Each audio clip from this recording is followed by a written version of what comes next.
بنی اسرائیل آیت 60۔ اعوذ باللہ من الشیطان الرجیم وَإِذْ قُلْنَا لَكَ إِنَّ رَبَّكَ أَحَاطَ بِالنَّاسِ وَمَا جَعَلْنَا الرُّؤْيَا الَّتِي أَرَيْنَاكَ إِلَّا فِتْنَةً لِلنَّاسِ وَالشَّجَرَةَ الْمَلْعُونَةَ فِي الْقُرْآنِ وَنُخَوِّفُهُمْ فَمَا يَزِيدُهُمْ إِلَّا طُغْيَانًا كَبِيرًا۔ وَإِذْ اور جب قُلْنَا کہا ہم نے لَکَ آپ کو اِنَّ بے شک رَبَّکَ آپ کے رب نے احاطہ گھیر لیا ہے بالناس لوگوں کو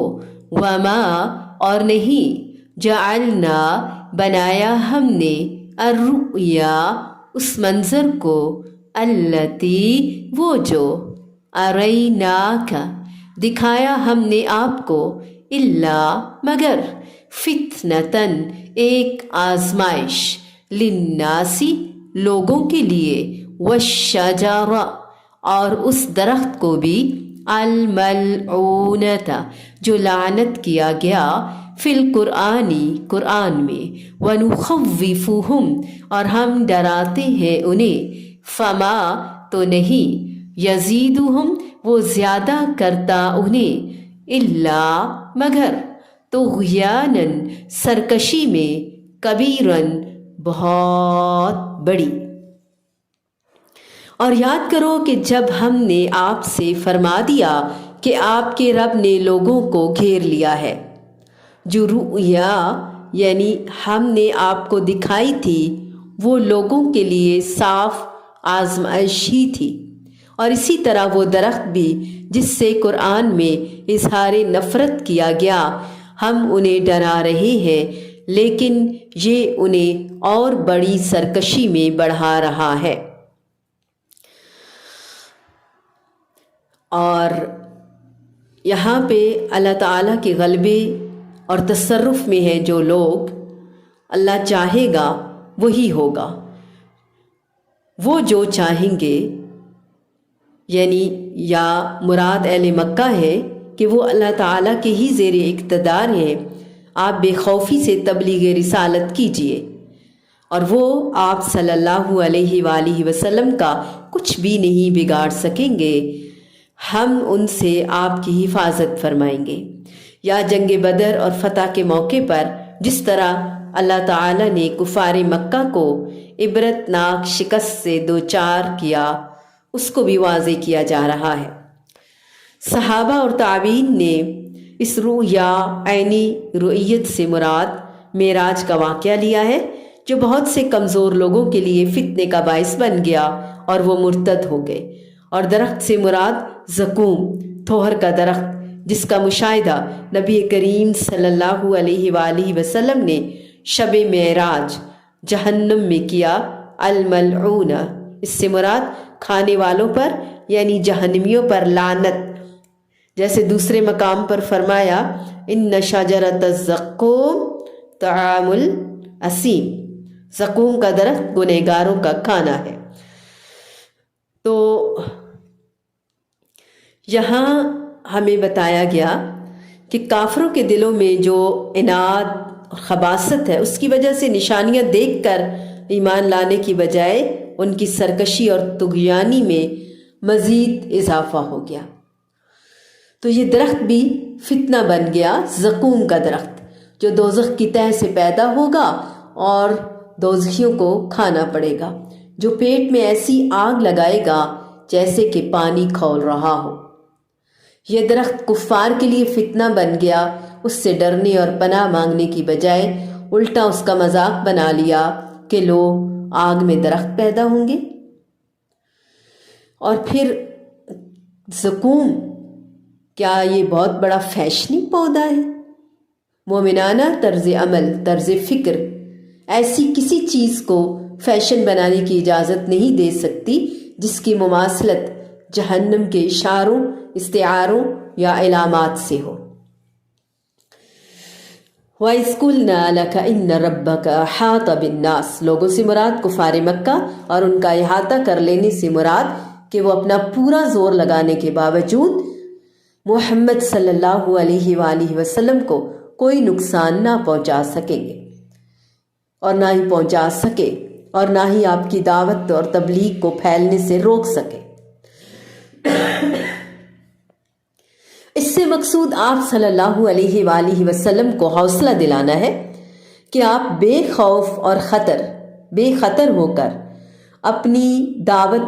اور تبلیغ پیش کرتے رہیے، ان لوگوں کی مخالفت کی کوئی پرواہ نہ کیجیے، یہ آپ کا بال بھی کا نہیں کر سکتے، کیونکہ یہ سب پوری طرح ہماری گرفت میں ہے، ہمارے احاطے میں ہے۔ وَمَا جَعَلْنَا الرُّؤْيَا الَّتِي أَرَيْنَاكَ إِلَّا فِتْنَةً لِلنَّاسِ، اس سے مراد زمین اور آسمان کی وہ عجیب و غریب چیزیں ہیں جو رسول اللہ صلی اللہ علیہ وآلہ وسلم نے اسراء اور معراج کی رات میں اپنی آنکھوں سے دیکھی۔ مطلب یہ ہے کہ آپ نے صلی اللہ علیہ وآلہ وسلم اسراء اور معراج کی رات جو کچھ دیکھا، ہم نے اسے لوگوں کے لیے فتنہ اور آزمائش ہی بنایا، تاکہ آزمائش ہو جائے کہ کون قوی ایمان والا اور سلیم القلب ہے اور کون ضعیف ایمان والا اور مریض القلب ہے۔ سو مضبوط ایمان والوں کو اسے ماننے میں کوئی تردد نہ ہوا، چنانچہ وہ امتحان میں کامیاب ہو گئے، اور کمزور ایمان والے اور ایمان سے محروم لوگ کہنے لگے کہ بھلا یہ کیسے ہو سکتا ہے کہ آپ صلی اللہ علیہ وآلہ وسلم ایک ہی رات میں مکہ سے بیت المقدس اور 7 آسمانوں کے عجائبات دیکھ کر واپس بھی آ جائے، یہ ناممکن ہے۔ سو وہ امتحان میں ناکام ہو گئے۔ پھر یہ اس بارے میں کچھ سوچنے کی ضرورت نہیں ہے کہ خواب میں دیکھا، حقیقت میں دیکھا معراج کو، جسم کے ساتھ دیکھا،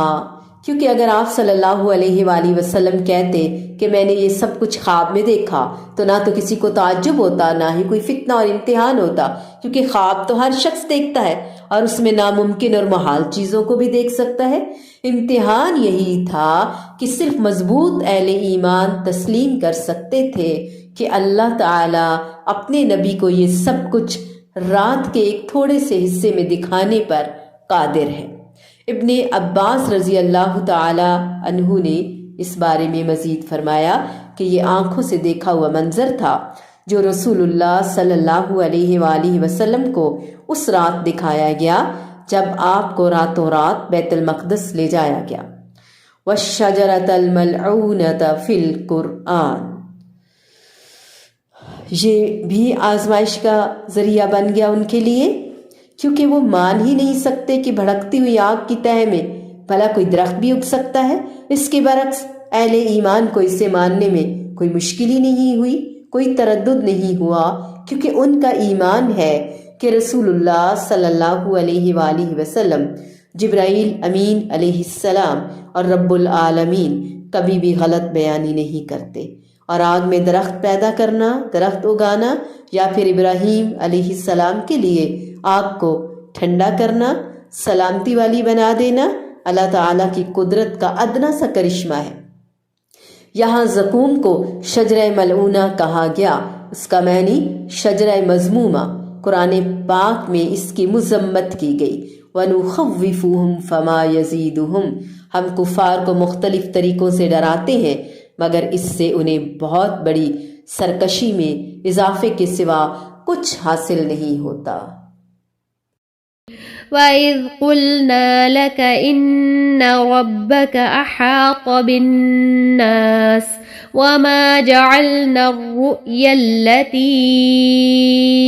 أَرَيْنَاكَ إِلَّا فِتْنَةً لِلنَّاسِ وَالشَّجَرَةَ الْمَلْعُونَةَ فِي الْقُرْآنِ وَنُخَوِّفُهُمْ فَمَا يَزِيدُهُمْ إِلَّا طُغْيَانًا كَبِيرًا۔